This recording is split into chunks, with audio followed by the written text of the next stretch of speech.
financière, la mainmise des banques sur la société, l'endettement massif, etc. Tout ça est expliqué, et en plus, sans note. C'est un discours, et c'est pour ça que c'est la référence. C'est-à-dire qu'il n'y a pas, à ma connaissance de texte, même dans les discours, l'impérialisme, il semble quelque chose de pas très clair. Il désigne des gens, il désigne la France, même pas très clairement, d'ailleurs, il désigne les pays occidentaux, etc. Il y a quelque chose aussi qu'il faut que vous regardiez, c'est le discours entre Mitterrand et Sankara là, sur l'apartheid. Et ça, c'est quelque chose que certains disent, c'est ce jour-là qu'on a décidé de tuer Sankara. Je ne sais pas si c'est vrai, mais Sankara, il s'adresse à Mitterrand, il lui dit, mais vous avez taché la France en invitant des gens comme Peter Botta, qui est dirigeant africain, vous avez taché la France du sang des Noirs africains, etc. Enfin, un discours. Mitterrand, il y a des images en plus. Hein. Il y a un film. Bon, là, vous avez le discours, il est sur le film, vous avez le discours de Sankara et de Mitterrand. Et il y a un film où il y a un extrait, et il y a un autre film où il y en aura un peu plus. On a l'intégralité, je crois, de ces images qui vont sortir. Justement, à propos de la fin tragique de Sankara, vous avez fait référence au rôle de Guy Pen, de monsieur de France-Afrique de Mitterrand. Je trouve ça très intéressant. Peut-être vous pourriez rajouter quelque chose. Alors, Guy Pen, j'ai beaucoup travaillé, parce que je suis membre de ce parti, et c'est quelqu'un que j'ai eu en ligne de mire jusqu'à son assassinat. Pourquoi? D'abord parce qu'il y a un certain nombre de... D'abord, c'est l'information, bon, ça c'est anecdotique, mais ça montre un peu dans quel monde on se trouve, hein, les réseaux un peu informels, etc. Guy Pen, il est cité par un certain nombre de gens comme le Focard de la gauche. Et donc, moi par exemple, il y a pas longtemps, j'ai rencontré une sénatrice socialiste qui avait 85 ans, elle s'appelle Cécile Goldet, peut-être les gens c'était une féministe, peut-être les gens connaissent. Elle m'a dépeint un tableau de Guy Pen, pourtant elle était socialiste, elle me dit c'est pire que Mitterrand, enfin, c'est un homme des coups, etc. Et Guy Pen, c'est celui qui a fait la promotion de Compaoré jusqu'à la fin, c'est-à-dire qu'il a créé une association des amitiés franco-burkinabé, il a voulu créer avec son ami Jean Guillon une conférence internationale pour donner une stature internationale à Compaoré, etc. Il est à l'origine les réseaux socialistes. Alors ce qui est étonnant, c'est que cette association des amitiés franco-burkinabé, elle rassemble tous les anciens ministres de la coopération de droite et Guy Pen. Et c'est ensemble qui faisaient du lobbying auprès de l'ONU pour l'image de marque de Blaise Compaoré. Et c'est probablement là qu'il faut voir ce travail politique de Soumain, c'est ce travail qui a donné la stature politique que l'on donne aujourd'hui à Blaise Compaoré au niveau international. Alors que vous allez dans tous les sites africains, c'est rare qu'on dise qu'on parle de Compaoré, et au lieu de dire que c'est un grand homme de paix, on dit l'assassin de Thomas Sankara. Vous allez voir ça partout, c'est-à-dire qu'ils n'y arrivent pas, et ils n'y arriveront pas. Si ce n'est effectivement dans les salons feutrés, etc. Et Guy Pen, c'est l'artisan de l'image, c'est l'artisan probablement en tout cas de la participation des réseaux socialistes à l'assassinat de Sankara, mais c'est l'artisan de l'image de Blaise Compaoré. Ils étaient cul et chemise. Et bon, je vous dis, Blaise Compaoré, ce n'est pas le sujet, mais pareil, si vous voulez que je vous raconte des histoires sur Blaise Compaoré, c'est quelque chose. Hein. Trafic de diamants avec Lolita, trafic d'armes avec Charles Taylor, il est cité, enrichissement, enfin, tout ce que vous voulez. Et ce n'est pas des inventions de ma part. Il y a des rapports de l'ONU qui sont aussi sur Internet, si ça vous intéresse, je peux vous donner une référence, des rapports de l'ONU où tout ça est expliqué. On a pris soin sur un site de publier la traduction des minutes du procès de Charles Taylor. Je ne sais pas si vous savez qui c'est Charles Taylor, mais quand même, parce qu'il y a des gens qui sont jeunes, Charles Taylor, c'est le roi des assassins. Et vous savez ce qu'on vient d'apprendre récemment? Assassin, je vous dis, couper les bras, violer les femmes, faire travailler les enfants, enfin tout ce que vous voulez. Et on vient d'apprendre, parce que ça fait un moment qu'on le sentait, parce que Charles Taylor s'est évadé d'une prison américaine, il faut que vous lisiez la façon, ça paraît. Eh bien, il y a une agence américaine qui vient de reconnaître, une agence des services secrets, je ne sais plus laquelle, qui vient de reconnaître que Charles Taylor travaillait pour elle. Et il était chargé, en fait, comment ça s'appelle, de pénétrer les mouvements révolutionnaires africains.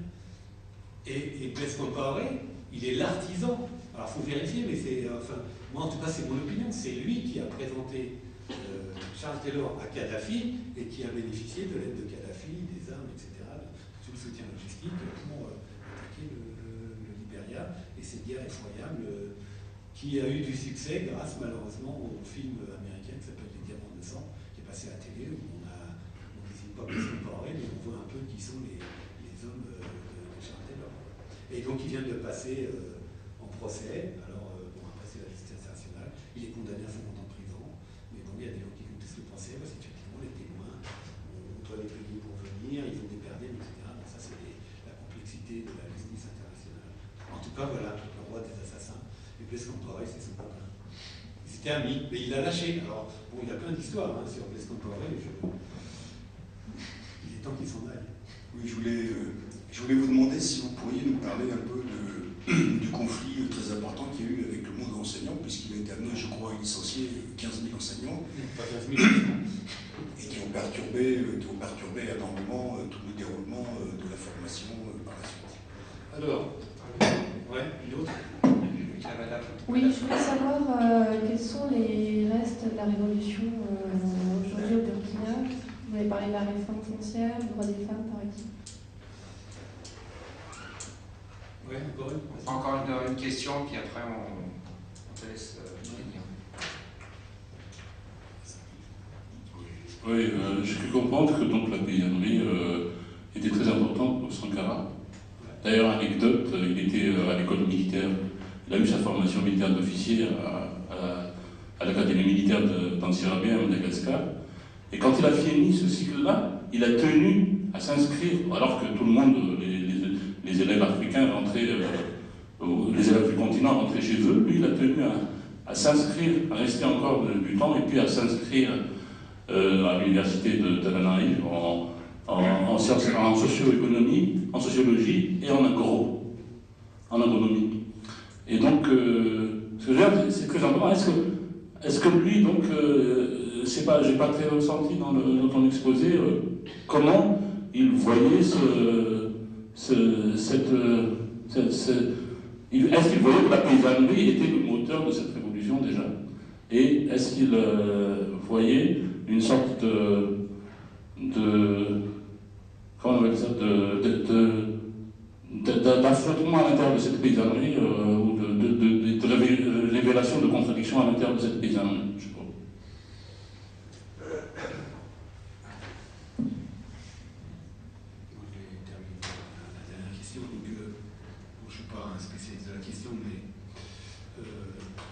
La paysannerie, c'est elle qui produisait la richesse dans ce pays. Donc il y a de la part Sankara, ne serait-ce que c'est un peuple qui est très, très à cheval sur la justice et la justice sociale. Donc il y a simplement lui rendre la place.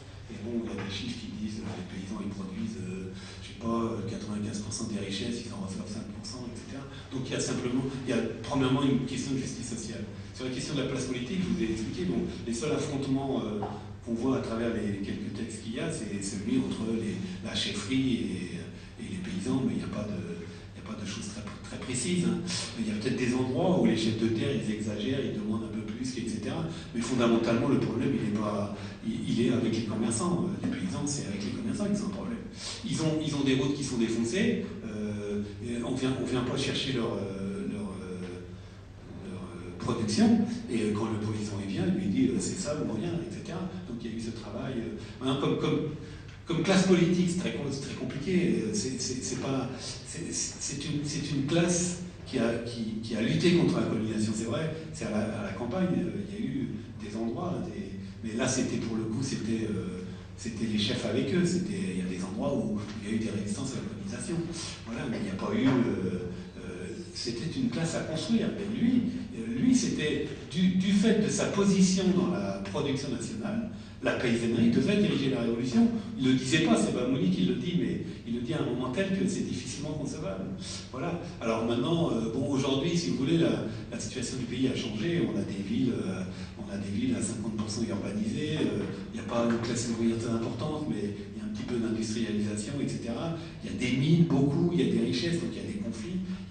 Maintenant qui se crée, la paysannerie, c'est encore elle qui donne à manger à tout le monde et qui produit l'essentiel, hein, parce que même dans les mines, c'est souvent des paysans qui travaillent, ils délaissent, il y a les cotons, c'est toujours au centre de la production nationale, etc. Voilà. Je pense que oui, il y a la justice, mais il y a évidemment le fait qu'on a une classe qui n'est pas, fondamentalement, qui n'est pas politisée, qui n'a pas de culture politique, qui n'a pas de culture de combat politique, qui a une culture du combat quotidien pour manger, en fait. En gros, on peut, et puis il y a tout un travail au monde.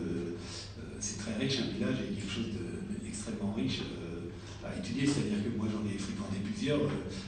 On apprend toutes les 5 minutes dans un village. Pour peu qu'on pose des questions, on n'a pas compris comment ça fonctionne. C'est d'une richesse exemplaire. Donc c'est pas non plus étonnant qu'il soit compliqué de comprendre où sont les contradictions et sur quoi une révolution doit s'appuyer finalement.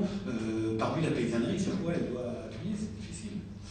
Alors les enseignants, c'est un gros problème. Donc c'est pas 15 000, c'est 1400 enseignants, des instituteurs qui ont été licenciés. Donc, alors, en fait, ce qui s'est passé, c'est que c'était un syndicat qui était dirigé par le parti de Kizerbo, donc des socialistes, et avant même que la révolution éclate, ils avaient fait, je crois, un congrès qui se passait pendant la prise du pouvoir, où ils ont tout de suite condamné la révolution. Et quelques temps après la prise du pouvoir, ils ont appelé à faire grève. Pour des revendications, je ne me rappelle plus lesquelles, hein, mais c'est leur droit d'appeler à faire grève. Ouais, je ne sais pas si c'est du salaire. Bon, il y a le syndicat international qui s'est peut-être. Ils ont appelé à faire grève, donc peut-être aux augmentations de salaire. Et le pouvoir leur a dit non, vous ne ferez pas grève, sinon on vous licencie. Il y a eu. Bon, alors là, là c'est un peu le biographe qui va parler, c'est pas unilatéral cette décision. C'est-à-dire qu'elle a été prise quand Sankara n'était pas là. Le licenciement des instituteurs, parce qu'il y a des dogmatiques, bon, c'est un peu compliqué, hein, toutes les forces. Et quand il revient, alors en fait, ce qui se passait, c'est qu'il ne pensait pas qu'il y aurait autant de grévistes. De mémoire. Je suis obligé, c'est un peu compliqué, parce que sinon on reste dans des trucs généraux et on ne comprend pas, mais en gros, il pensait qu'il n'y aurait pas autant de grévistes. Donc ils sont surpris par l'ampleur de la grève, et comme ils ont promis qu'ils allaient licencier, ils le font. Et quand Sankara arrive, il dit on a déconné, il faut qu'on arrête. On ne peut pas faire ça.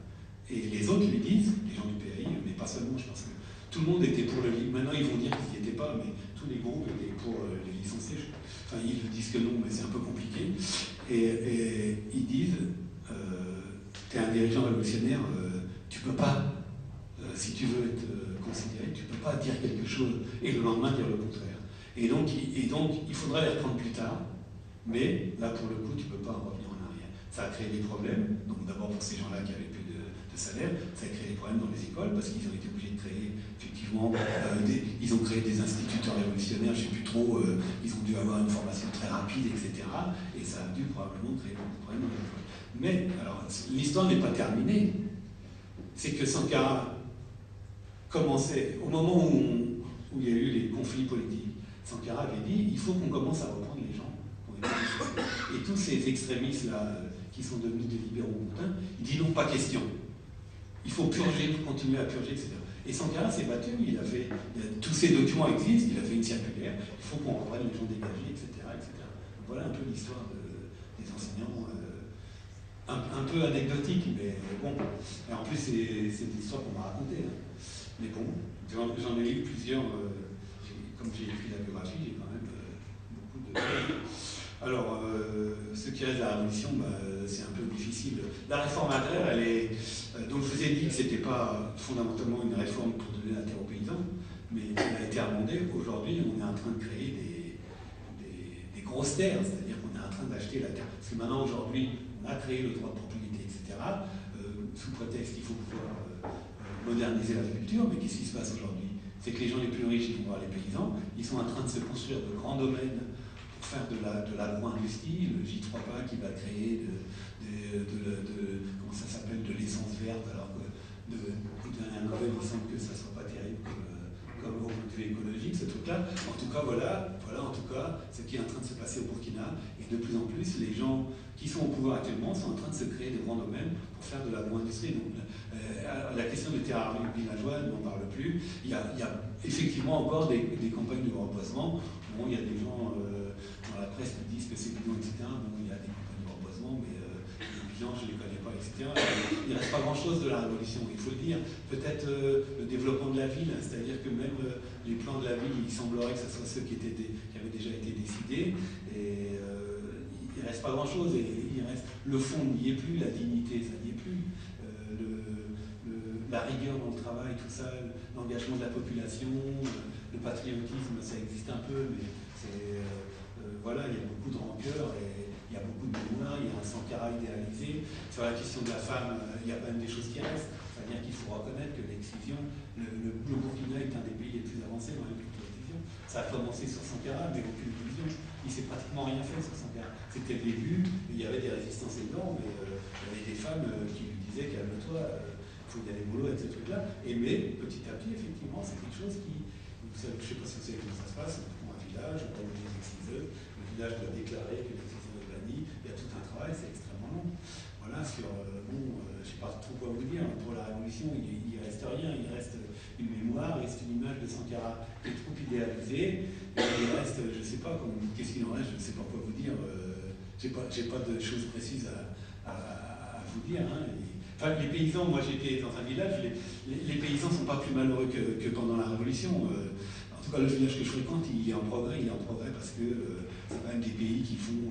Bon, parce que parfois je me heurte à des gens qui disent que c'est la popularisation massive. C'est vrai qu'il y a une popularisation importante, mais bon, vaille que vaille, c'est un pays qui se construit, les villes se construisent, les paysans, en tout cas ceux que j'ai vus, leur village progresse, ils ont 5 personnels, ils ont une grosse infirmerie, ils ont construit un collège, voilà, il y a des choses qui se font, mais voilà, c'est un gouvernement libéral, il y a des gens qui s'en mettent plein la poche, et le danger, c'est effectivement que ces jeunes-là ne trouvent pas de boulot, que ces paysans, et pour le coup, ça va créer, il y a d'abord beaucoup de conflits en ce moment sur la terre, beaucoup de problèmes qui sont sous couvert ethnique, sont des problèmes d'accès à la terre entre les éleveurs, c'est mal géré, il n'y a personne qui s'occupe de ces problèmes.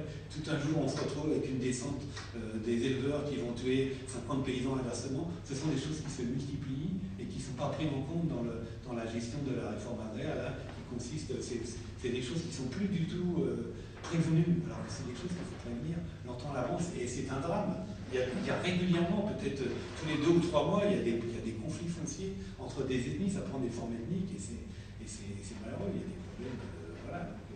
Il y a une gestion assez peu. Bon, je ne sais pas trop quoi vous dire, il y a une certaine liberté politique dans ce pays, liberté de parole, une presse quand même qui n'est pas de mauvaise qualité, bon, il y a parfois des raccourcis, mais il y a un gros travail que fait la presse, et on a simplement un pouvoir, compte tenu qu'on a voulu donner à Blaise Compaoré une statue internationale. Il ne peut pas s'amuser. Il a accusé le coup quand il a tué le journaliste Norbert Lamour. Il a manqué par le pouvoir. Il y a encore eu des révoltes là.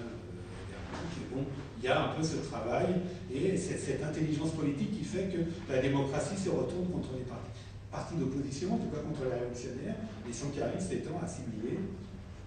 Ils font quand même des scores de 7-8%. S'ils étaient unis, ils en feraient beaucoup plus, et quand même un peu assimilés à des hommes politiques. Voilà, il y a un petit problème là, qui fait que, comme je vous ai dit, les dirigeants politiques du parti sankariste, s'ils appellent à manifester, ils ne font pas plus que 1000 à 2000 personnes, et si les gens du PCRV, via toutes les variations qu'on s'appelle à manifester, ils ont 10 à 20 000 personnes, donc il y a un vrai problème politique là. Bien, encore merci Bruno pour tout ce que tu nous as apporté. Alors, si vous avez envie d'aller plus loin, il est à votre disposition, je pense, pour vous dédicacer les ouvrages qu'il a amenés. Vous pouvez aller visiter le site dont il est le responsable. Pour nous aurons une prochaine séance sur la retour de Marx et pensée critique. Nous recevrons Plénard Ruiz autour des 2 derniers livres qu'il vient de consacrer à la pensée de Marx et à Marx. Et enfin, je vous suggère de laisser vos coordonnées si vous voulez être au courant de vos activités. Je crois qu'il y a une feuille qui circule. Voilà. D'accord. Bien, merci à vous. Bon retour. À bientôt.